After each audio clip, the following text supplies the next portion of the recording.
Tenhamos um bom dia e sejamos bem-vindos na casa de Pedro Naí, depois de um longo período de prevenção com relação à pandemia, e nós tivemos realizando as nossas tarefas, os nossos trabalhos virtualmente, mas estamos hoje sendo beneficiados, digamos assim, com um trabalho presencial, uma reunião com os trabalhadores, mas denominada reunião pública, porque temos os eventos trabalhando em paralelo, tá bom? Então vamos ler uma página do livro Fonte Viva, psicografado por Chico Xavier e com orientações e mensagens do Espírito Emmanuel. A lição de hoje é de número 6, capítulo 6, cujo título é Aceita a Correção. Tem como base a carta de Paulo aos Hebreus, capítulo 12, versículo 11. E a mensagem é a seguinte: E na verdade, toda correção no presente não parece ser de gozo, senão de tristeza, mas depois produz um fruto pacífico de justiça nos exercitados por ela. E Emmanuel nos explica esse texto da seguinte forma: a terra, sob a pressão do arado, rasga-se e dilacera-se, no entanto, a breve tempo. De suas leiras retificadas brotam flores e frutos deliciosos. A árvore, em regime de poda, perde vastas reservas de seiva, desnutrindo-se e afiando-se. Todavia, em semanas rápidas, cobre-se de nova robustez, habilitando-se à beleza e à fartura. A água humilde abandona o aconchego da fonte, sofre os impositivos do movimento, alcança um grande rio e depois partilha a grandeza do mar. Qual ocorre na esfera simples da natureza, acontece no reino complexo da alma. A corrigenda é sempre rude, desagradável, amargurosa, mas naqueles que lhe aceitam a luz, resulta sempre em frutos abençoados de experiência, conhecimento, compreensão e justiça. A terra, a árvore e a água suportam-na sob constrangimento, mas o homem, campeão da inteligência no planeta, é livre para recebê-la e ambientá-la no próprio coração. O problema da felicidade pessoal, por isso mesmo, nunca será resolvido pela fuga ao processo reparador. Exterioriza-se a correção celeste em todos os ângulos da terra. Raros, contudo, lhe aceitam a bênção, porque semelhante dádiva, na maior parte das vezes, não chega envolvida em arminho e, quando levada aos lábios, não se assemelha a saboroso confeito. Surge revestida de arculhos ou misturada de fel, à guisa de remédio curativo e salutar. Não percas, portanto, a tua preciosa oportunidade de aperfeiçoamento. A dor e o obstáculo, o trabalho e a luta são recursos de sublimação que nos compete aproveitar. Como sempre, Emmanuel é muito objetivo e faz comparações que facilitam o nosso entendimento sobre a mensagem, né? Então, a correção que ele se referiu, que Paulo se referiu, Emmanuel fez uma série de comparações, né? Primeiro vem o nosso burilamento, a nossa preparação para a nossa melhoria. Essa preparação, ela vem dolorida, né? Ela vem com sofrimentos. Como ele deu exemplo da terra, né? Do arado, da água, da árvore, que depois tem resultados tão divinos, diríamos assim, para o homem é a mesma coisa. Ele passa por burilamentos para chegar ao aperfeiçoamento. Então, no finalzinho aqui ele disse: não percas, portanto, a tua preciosa oportunidade de aperfeiçoamento. essa oportunidade de aperfeiçoamento, ela é gradativa, ela é lenta, é um processo muito lento, mas, digamos assim, determinado. Ou seja, se nós nos esforçarmos nesse período de burilamento, de preparação, que já dissemos que é com dor, é com sofrimento, a gente vai alcançar o aperfeiçoamento. Demorado? Sim, demorado. Depende de cada um de nós. Mas vamos alcançar.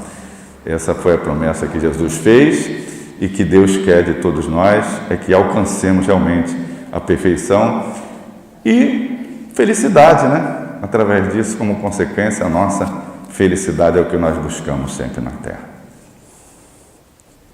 Então vamos fazer a nossa prece inicial.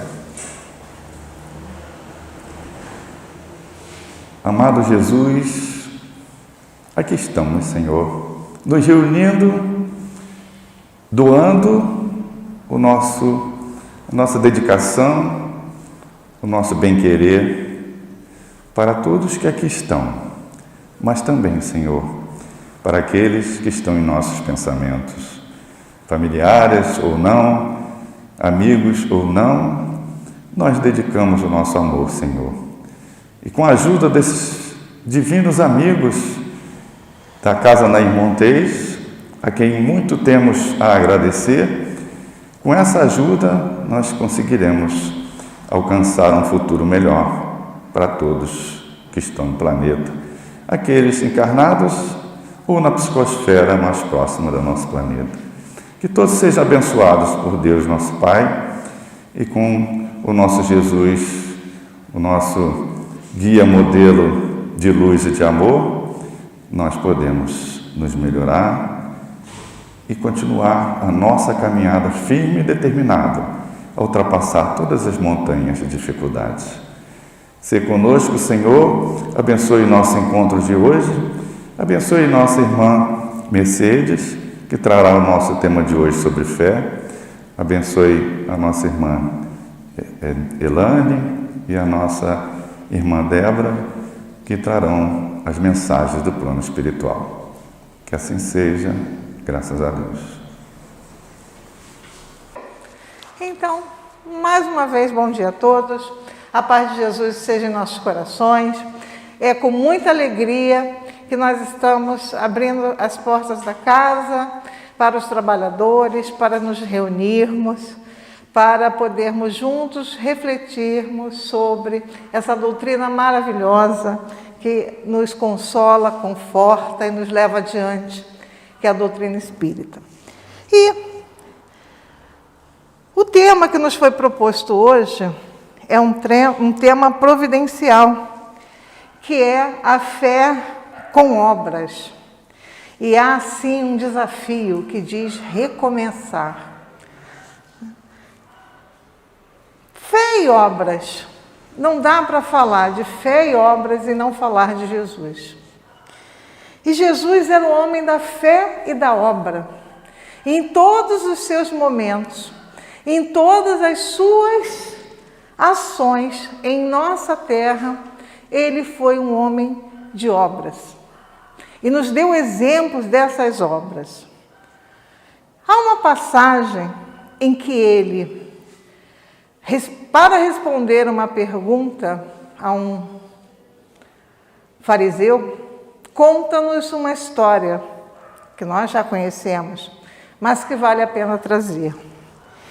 Ele responde o seguinte questionamento: Mestre, que farei para herdar a vida eterna? A preocupação do doutor da lei era a vida eterna. E Jesus responde: o que está escrito na lei? Como você lê a lei? E ele responde, isso ele sabe, né? Ele é doutor da lei. Amarás ao Senhor teu Deus de todo o teu coração, de toda a tua alma, de toda a tua força e de todo o teu entendimento. E ao próximo como a ti mesmo. Que bom. Então, vai lá e faz. Se você fizer isso, você viverá. Você alcançará essa vida eterna que você está buscando. Mas o doutor da lei ainda tinha um questionamento a Jesus, que era: quem é meu próximo? Bom, se eu for amar a Deus sobre todas as coisas e amar ao próximo como a mim mesmo, quem é esse próximo que eu devo amar?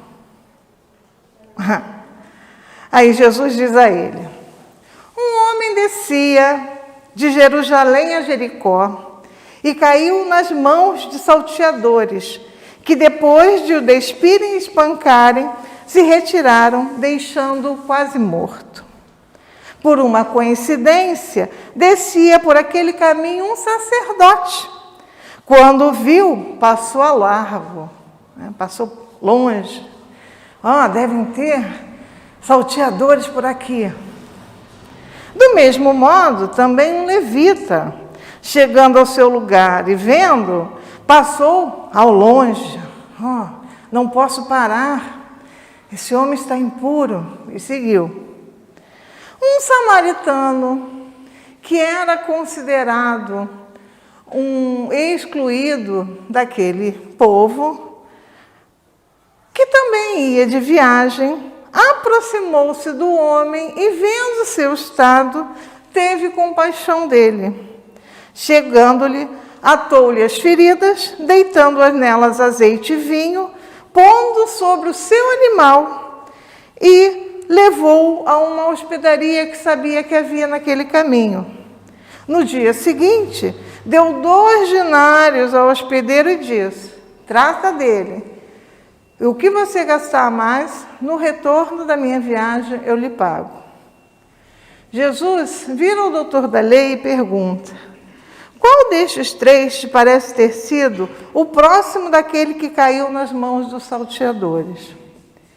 E o doutor da lei, meio chocado, responde: aquele que usou de misericórdia para com ele. E Jesus responde ao doutor da lei: então você vai e faz o mesmo. Então Jesus, nessa nossa parábola, fala sobre fé e fala sobre obras. O levita é um homem de grande fé para aquele povo. Um homem probo, que segue as normas, que sabe os rituais. Muita fé. Mas, na hora da obra, ele foge. Ele não consegue corresponder, porque colocou os princípios acima do próximo. Errado ou não, foi a ação dele. O sacerdote é um homem de fé, conhecedor das leis divinas, o mesmo naquele momento em que a fé lhe dá a oportunidade de obras, o que faz? Foge, passa ao largo, tem medo de ter atacado por algum daqueles salteadores que poderiam ainda estar escondidos. O samaritano era um homem de fé, sim, apesar de, dentro dos conceitos lá judaicos, eles eram considerados excluídos por uma série de questões que não nos caberão aqui discutir agora. Mas ele usou a sua fé e executou a obra, que era cuidar do próximo.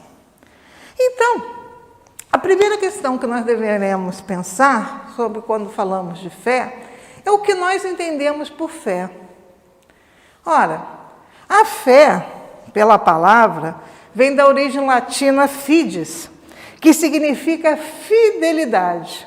Então, a fé é não só crer em Deus, é ser fiel a Deus, sendo seguidor das suas leis divinas e fazendo a sua vontade.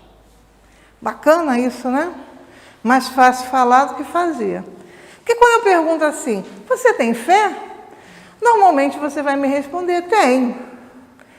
Então segue as leis divinas. Aí você diz, não, mas sabe o que é? Aquela lei divina ali é meio complicada para seguir. Aquela lei eu tenho assim uns pontos que eu ainda não gosto para seguir. Então, a fé é muito mais profunda do que simplesmente dizer assim, não, eu creio em Deus. É ser fiel a Deus. E esse ser fiel que é colocado, não é a fidelidade de dizer assim, não, eu honro a Deus, eu sigo a Deus, eu creio em Deus, os outros são pagãos. Não. É executar as leis divinas, é cumprir as leis divinas, é obrar. Né? Porque quando eu falo em executar, eu falo em executar o quê? Executar obras. Fazer com que a minha fé se opere, seja visível. Interessante isso. E o que é uma obra? Não? Se nós pegarmos o sentido que nós enxergamos como obra, nós vemos que obras são as coisas que são executadas. Né? A obra pode ser uma obra física, como essa aqui nossa, com paredes, né? A obra lá de casa, aquela reforma, né, em que eu estou construindo alguma coisa. Né? Eu estou fazendo uma reforma. Então, quando eu penso em obra, eu penso em algo que exigiu de mim trabalho e esforço para ser executado. Se eu juntar isso ao sentido da caridade, que é o sentido dessa obra que nós estamos falando, aí essa obra ganha um peso danado. Porque não é só a obra material, a obra física, é a obra também espiritual, é a obra do Espírito. Então, vamos lá. Eu sei que é uma obra, é algo que exige um trabalho para execução. E caridade, que é o nosso sentido aqui de obras, é um termo que deriva do latim caritas, que tem origem no grego e que significa graça. Nossa, coisa complicada, né? Para dizer uma palavra que tem um sentido tão profundo, eu tenho que usar 3 para explicar. E a caridade pode ser entendida como esse sentimento de ação altruísta, de ajuda a alguém sem buscar qualquer recompensa. Essa é a nossa obra. Poxa, mas quer dizer então que eu estudar a doutrina espírita, ler, não basta? Vir à reunião pública, tomar passe, assistir aos congressos, não basta? Não basta. Precisa mais. Precisa a obra. Né? O Espírito Simeão, lá no Evangelho segundo o Espiritismo, no capítulo 18, no item 16, diz assim: será bastante trazer a libreia do Senhor para ser-se fiel servidor seu? Quer dizer, basta eu dizer assim, ó, estou com a camiseta de Jesus? É mais ou menos isso que ele quis dizer com a libreia. Né? Estou vestido aqui como se fosse um servo de Jesus. Né?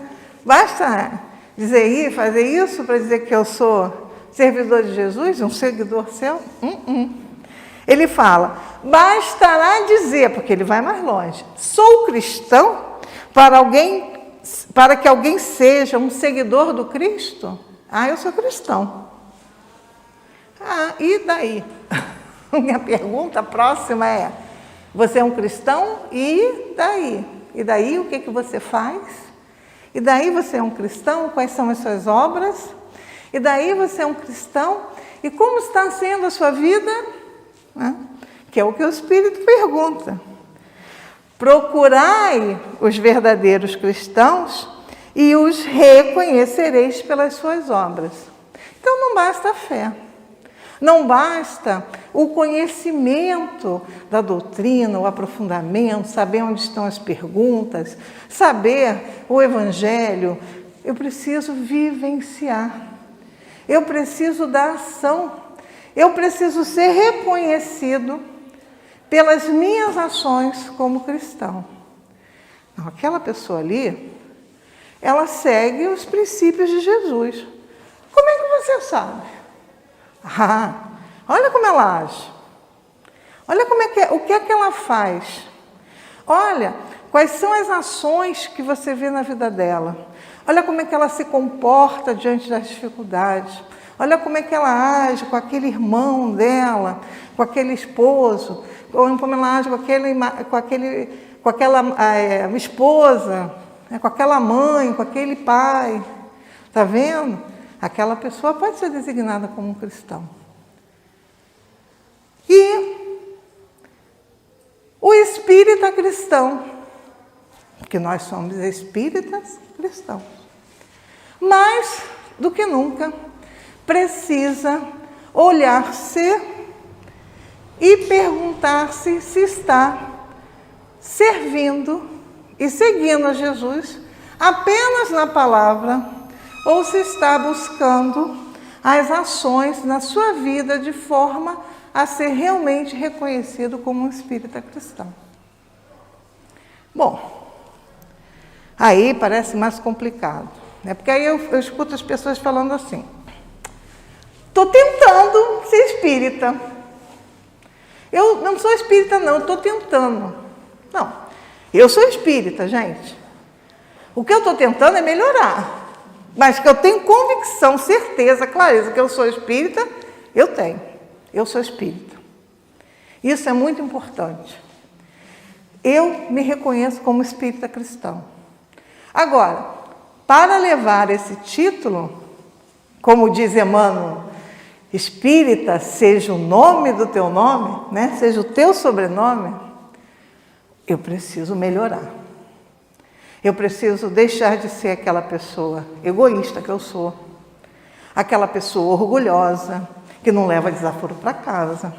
Eu preciso deixar de ser aquela pessoa que acha que não pode perdoar, porque se perdoar vai perder.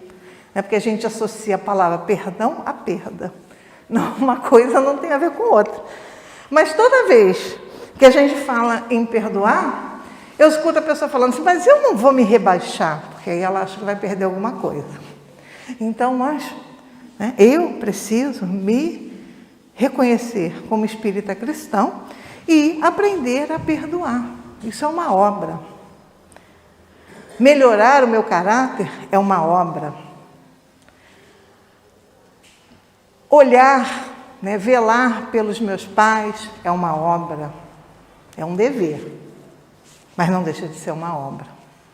Cuidar dos meus filhos amorosamente é uma obra. Respeitar as leis divinas é uma obra. Procurar entendê-las para segui-las adequadamente é uma obra. Ser um bom cidadão, porque eu estou inserido numa comunidade civil material, é uma obra. Então, todas essas obras nós precisamos executar, não fugir delas e não achar desculpas para não fazê-las. Mas eu fiz e deu errado. Vamos começar de novo.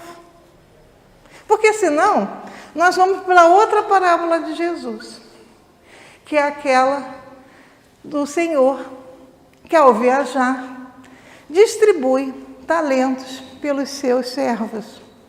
Dá 5 a um, dá 2 a outro, dá 1 para outro, e quando volta pede conta. Acho que eu esqueci algum talento, mas mais ou menos esse. Aí pede conta. Quando pede conta, quem ganhou 5 devolve 10. Quem ganhou 2 devolve 4. Quem ganhou 1 fez o quê? Enterrou. Ficou com medo. Tive medo, você é muito brabo. Eu achei que você ia brigar comigo, então, se eu fizesse alguma coisa errada, eu achei melhor te devolver o talento que você me deu. Esse servo infiel, né? Atirem-o nas trevas exteriores. Por quê?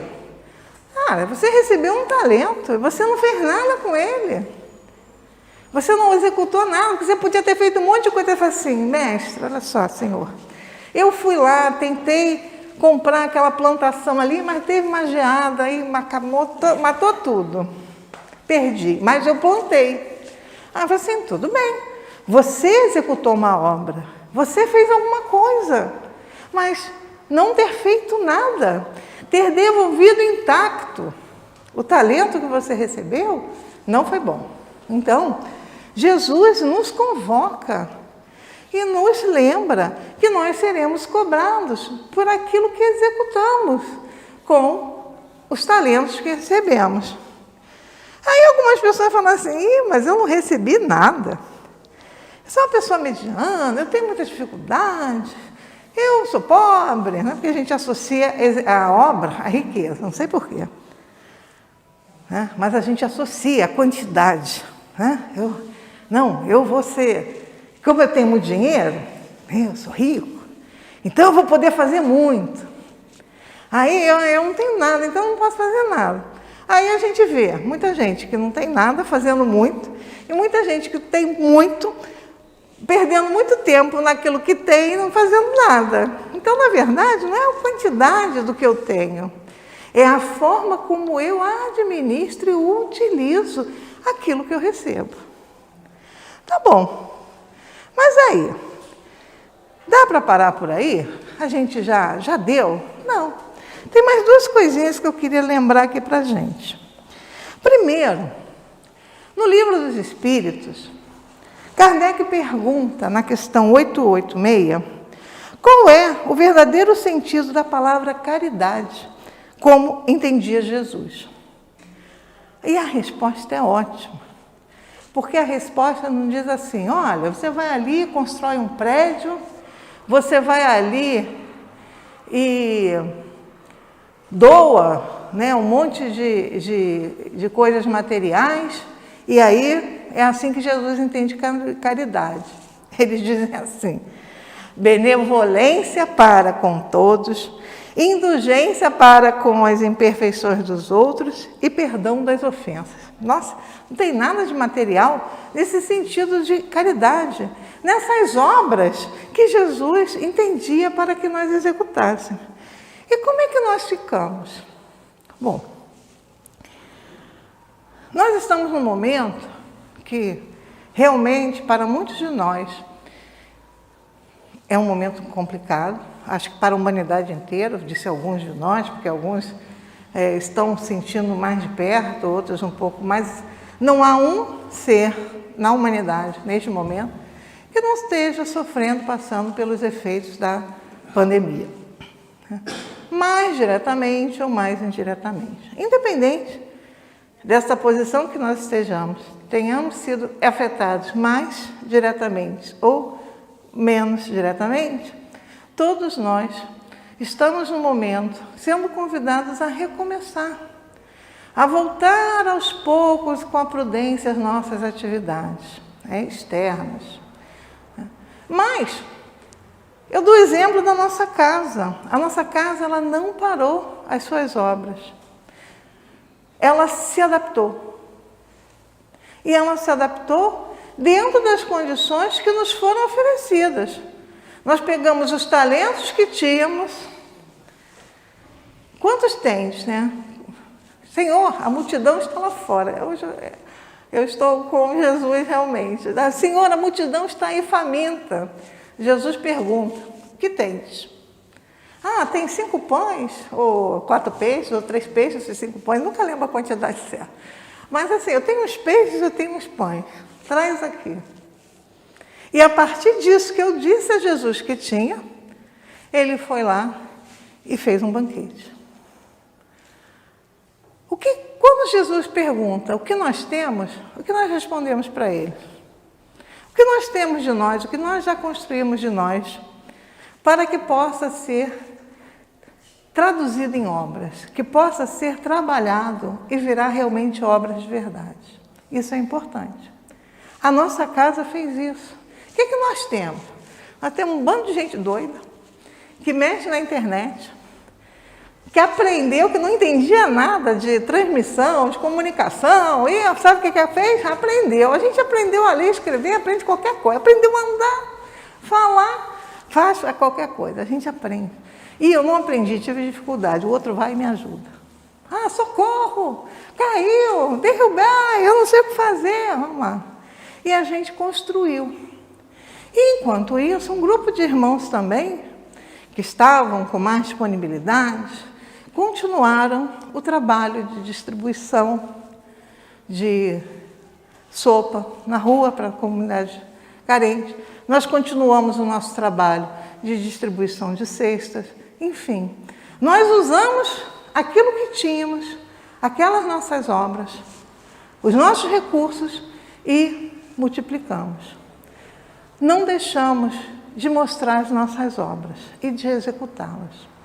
Nesse recomeço, em que todos nós voltamos a nos movimentar, as vacinas estão sendo, as idades para se vacinar estão sendo ampliadas, daqui a pouco chega na sua idade, chega na dele também, que são os mais jovens, que eu estou vendo aqui assim, os mais pertinhos de mim, aqueles que não conseguiram ainda, que ainda não estão lá no seu número, né? Qual é o meu número? Qual é a minha idade? A minha idade é tanto, então ainda não sou eu, mas vai chegar. E a partir do momento que nós nos sentimos seguros, nós podemos sair para fazer as atividades que nós até aquele momento não estávamos podendo fazer. Mas tem coisas que a gente já pode fazer. A gente pode trabalhar o nosso interior. Essa é a maior obra de qualquer espírito encarnado. Modificar-se, melhorar-se. Estar a tal ponto envolvido na doutrina, nas leis divinas, que a sua presença denuncia quem é. Aquele ali é espírito. Aquele ali é espírito, olha lá. Por quê? Porque olha o que ele faz. Ele é espírita. Pode olhar, pode perguntar lá que ele é espírita. Aí a pessoa, mas eu não sou perfeito. Não, mas alguma coisa você está trabalhando, eu estou trabalhando. Dá tudo errado, mas eu trabalho de novo, né? Plantei, deu geada. Joga tudo fora, planta de novo. Plantei errado. Só deu erva daninha, vamos tirar a erva daninha, vamos plantar de novo. E a gente não pode desistir. E nós precisamos estar dispostos a recomeçar. E aí, para a gente fechar, acho que já deu meu tempo, porque eu não conto o tempo, não. Meu critério? Eu falo muito, gente, pelo amor de Deus. Eu quero trazer duas coisinhas aqui para vocês. Uma, Tiago, vocês conhecem Tiago? Tiago é gente boa pra caramba. Tiago é um apóstolo de Jesus. E ele fala, deixa eu ver se eu trago assim, mas ele tem uma frase que eu gosto muito, que ele diz assim: a fé sem obras é morta. Por que ele diz que a fé sem obras é morta?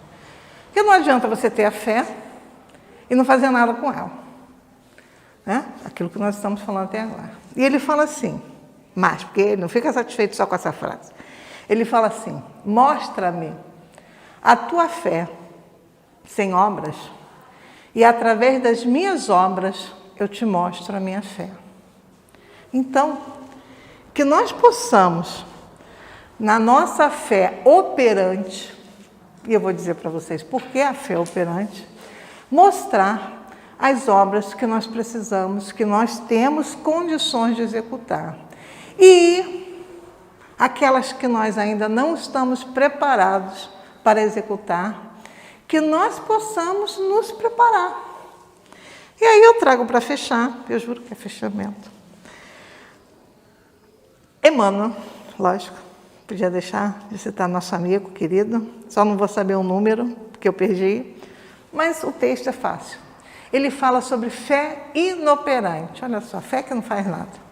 A fé inoperante é problema credor da melhor atenção em todos os tempos, a fim de que os discípulos do Evangelho compreendam com clareza o ideal mais nobre, sem que o materialize. A benefício de todos, será sempre uma soberba paisagem improdutiva.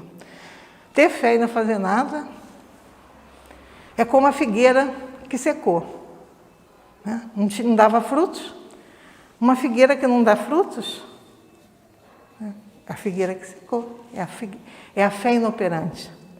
Que diremos de um motor precioso do qual ninguém se utiliza? É a pergunta de Emmanuel.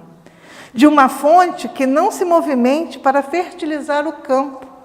De uma luz que não se irradie, de um cristão que não socorre o seu próximo. Dá para acrescentar, não fui eu, essa frase é minha. Confiaremos com segurança em determinada semente, todavia, se não a plantarmos, em que redundará a nossa expectativa, se não em simples inutilidade. Eu tenho um monte de semente em casa, não plantei nenhuma. Aí estou esperando que as peras brotem na minha mesa. Não vão brotar, né, gente? Se eu não plantar, não tenho o que colher. O que tens, né?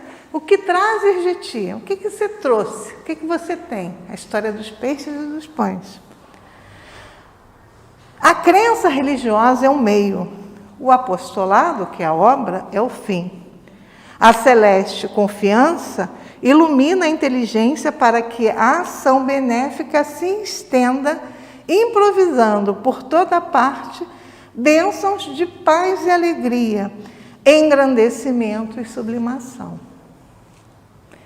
Não adianta dizer Senhor, Senhor e nada fazer. Né? E aí, para fechar, que eu não estou lendo o texto todo não, senão fica grande. Ele fala assim: quem puder receber uma gota de revelação espiritual no imo do ser, demonstrando o amadurecimento preciso para a vida superior, procure de imediato o posto de serviço que lhe compete em favor do progresso comum. Muito obrigada, que Jesus abençoe a nós todos e que nós possamos trabalhar em nome de Jesus. As mãos estavam vazias, nossos estômagos doíam pela falta de alimento, a cabeça sofria, o coração ardia por tantas inquietações. Olhava as crianças, a dor aumentava ao ver que seus corpos falhavam no seu funcionamento. Estavam lerdos, quietos. Fugiam de suas vidas, a alegria e as brincadeiras, as travessuras naturais da idade. Seus olhos em tristeza me perguntavam quando iam comer. Eram pequenos e a mim cabia cuidar deles. Eu nada tinha conseguido para atender suas desgraças. Que fazer sem perder minha dignidade de homem? Falhava como pai e como homem. Minhas escolhas haviam desgraçado a todos e agora faltava-me a coragem para abandonar minhas posições e assumir atitudes diferentes. Dos tempos de farra e irresponsabilidade, vinha a tentação de tudo esquecer e abandonar tudo e cair na vida sem olhar para trás. Esquecer a mulher, os filhos e cair na vida, abandonando a tudo e a mim mesmo. Mas aquele olhar súplice, inocente, confiante de que eu iria apoiar as suas aflições e resolver aquela situação. A esposa me abraça, acolhe-me. De suas tarefas simples e serviçais, vieram as últimas sobras de alimento. Eu me senti humilhado por tudo aquilo. Seu olhar novamente me envolve e pede em silêncio: não desista de nós. Seu abraço, seu silêncio me envolve, recolhendo meu desespero. Nesse momento íntimo de um abraço, ouço dela sair a prece ao Senhor Deus, aquele que eu não conhecia. Senti-me envolvido naquela prece, acolhido naquela fé que era dela e que eu desconhecia. Nunca sentira tanta força, uma força tão grande. Vamos resolver, disse ela. Deus vai nos dar forças. Jesus não vai nos faltar. De um pouco de farinha e água e açúcar, saiu o mingau, dividido na fome da noite. Nos juntamos na mesma cama em um grande abraço. e dormimos envoltos nas preces daquele amor de mulher e mãe.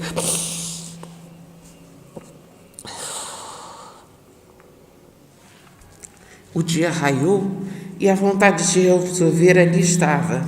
Enchi meu coração de coragem e voltei a peregrinar pelo sustento. De um lugar e outro vieram as ajudas até que eu conseguisse reerguer a vida de família e a família. Muito aprendi ao reduzir minha vaidade e aceitar coisas simples, mas dignas para trabalhar. Foi aquela fé, amiga e acolhedora da minha esposa, que salvou minha vida. Pela oração e dedicação de suas ações, que mudei meu caminho e meu coração. Abra então teu coração para que a fé do companheiro te envolva, para que a sua possa florescer. Jesus coloca o bem perto de nós, Jesus coloca bem perto de nós aqueles que podem nos ajudar. Abramos nossos corações ao Senhor da vida e o socorro que Ele oferece. Fique com Jesus.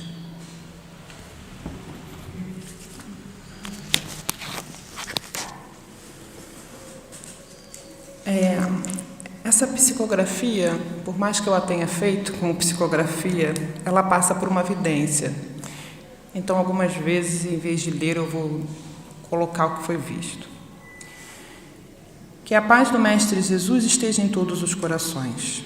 Venho, com a permissão dos mentores desta casa de amor, descrever o que ocorre desde o início dos trabalhos físicos e no campo espiritual que antecede ao físico. No início da madrugada, preparamos nossos leitos no hospital desta casa para receber carinhosamente e com o acolhimento devido aos espíritos queridos que viriam acompanhando aos irmãos encarnados que aqui aportariam para a reunião pública. Desta forma, aliviando corações nos dois planos, pois libertamos a ambos. Na chegada ao portão da casa, espírito amigo recebe deixei o álcool cair aqui. Recebe a cada um, ofertando-lhe uma flor rosa sem espinho, uma flor rosa sem espinho, com odor suave e energia sutil, irradiando, ao tocar, o campo perispiritual do encarnado, que vibra em todo o seu corpo, localizando-se onde seria de maior proveito e mostrando-nos ao campo espiritual, onde devemos manipular os fluidos do passe para aliviar as dores físicas e ajudando nas espirituais.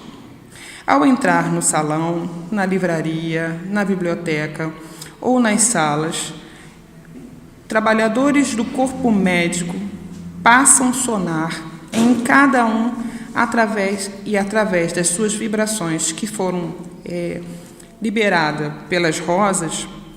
Eles conseguem manipular essas energias, em campo saudável, não permitindo que pensamentos de padrão inferior dominem a psicosfera do salão e da casa. Da mesma forma, do mais alto, luzes amarelas recaem sobre todos, desfazendo miasmas e clareando o pensamento. Alguns percebem o bem-estar assim que adentram a casa. Outros perceberão melhor após o passe, quando seu campo de força já estarão trabalhados e absorvendo as energias doadas.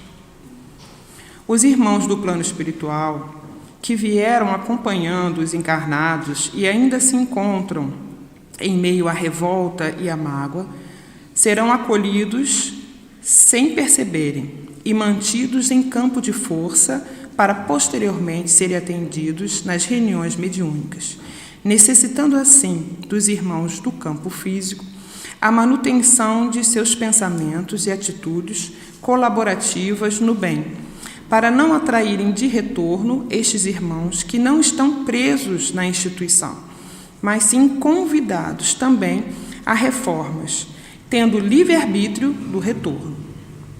Na sala do passe, solicitamos plena concentração, para que, dependendo da eterna misericórdia divina, se proceda a tratamentos de problemas físicos, da ansiedade, da depressão e dos medos e das lesões do corpo.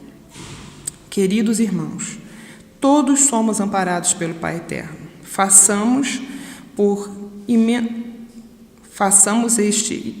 Recebemos esse imenso carinho.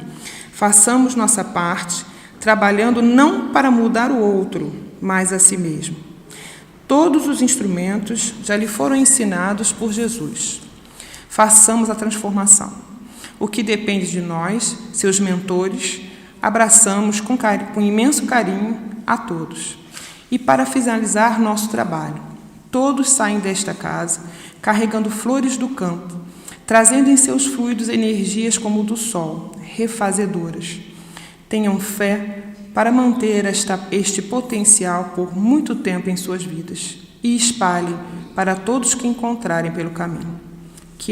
Que o Pai nos abençoe eternamente. Muita paz a todos.